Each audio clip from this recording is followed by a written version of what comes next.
"You're getting sacked in the morning," chanted Wolves fans at Jürgen as his team suffered an embarrassing defeat on Saturday afternoon. After 90 minutes of football, Liverpool had lost by 3-0, meaning after 20 matches this term, the Air ranked 10th in the table. Indeed, if wasn't, the Wolves supporters might have been correct. This season, Liverpool's form has been truly appalling and some of the performances have been even worse, conceding the same amount of goals as Everton, who are ranked 18th, while winning fewer games than Fulham, who achieved promotion from the Championship just 7 months ago. Almost any manager of any heavyweight club would be under fire based on the current landscape, and perhaps rightly so depending on the situation at hand.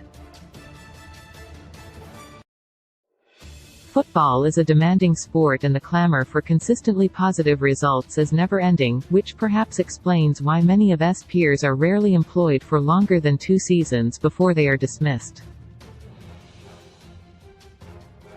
Liverpool transfer news as Jürgen wants exciting $96 million duo including 7-goal playmaker. A whole squad of players can't simply be sacked, so more often than not, the go-to solution is to sack the manager, before employing a new man at the top to install fresh ideas and hopefully make dramatic changes in search of better results.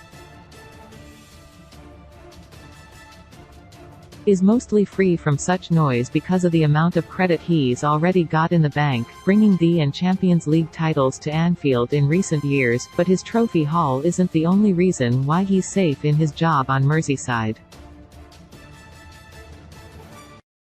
Around the time the German was appointed back in 2015, the owners wished to conduct a detailed analysis of his final season at Borussia Dortmund, in which BVB had finished 7th in the Bundesliga table. Wanted to know whether S team was poorly coached or simply unlucky, and they found out that it was in fact the latter. Conducted the study, having been appointed as Liverpool's first ever director of research just a few years earlier. A Cambridge physicist, he was the man who was going to be responsible for establishing the club's first data science department, in which numbers would be used in order to analyze players, similar to the story of Moneyball, the Oakland Athletics and the Boston Red Sox, baseball team. Graham was convinced that was more than fine despite Borussia Dortmund's fortunes, and proceeded by recommending his appointment. Over the course of his career in football, the scientist, who is known for declining public interviews, has challenged conventional wisdom by debunking popular myths using data. Before his role at Anfield, the Welshman worked as a consultant for, assisting with a column known as the Fink Tank.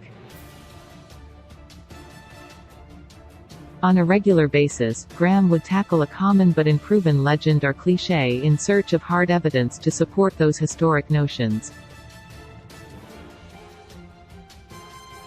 On one particular occasion, he tackled managers and when it is the right time to make a sacking call.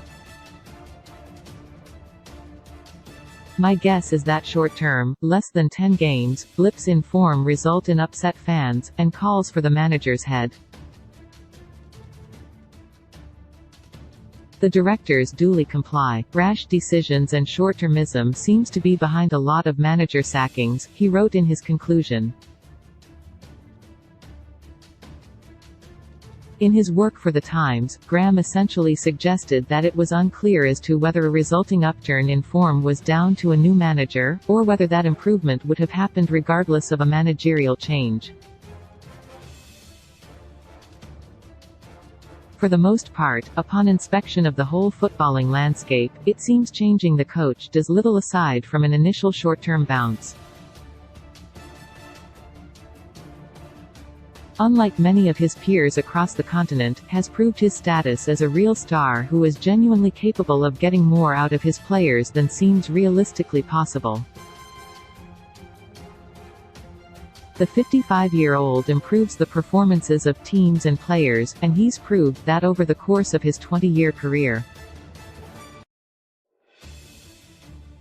The Anfield boss hasn't simply lost that innate skill, he is just navigating his club through turbulent waters. His midfield department needs investment, is debating a full or partial sale of Liverpool, and Graham is serving his notice, due to resign at the end of the campaign alongside sporting director. Liverpool and supporters from up and down the country should perhaps remember the words uttered by Hans-Joachim Watzke, CEO of Borussia Dortmund. In his book, he stated, "Maybe it would have been better if we had changed the whole team instead of firing the coach because there are so many good players but not many great coaches." People are always wise after the event. Right now, Liverpool and have an opportunity to be wise before the event. Liverpool could be about to prove Jürgen myth wrong and achieve what he has never done. Liverpool has another Darwin Núñez for Jürgen as exciting $155 million duo can soon explode.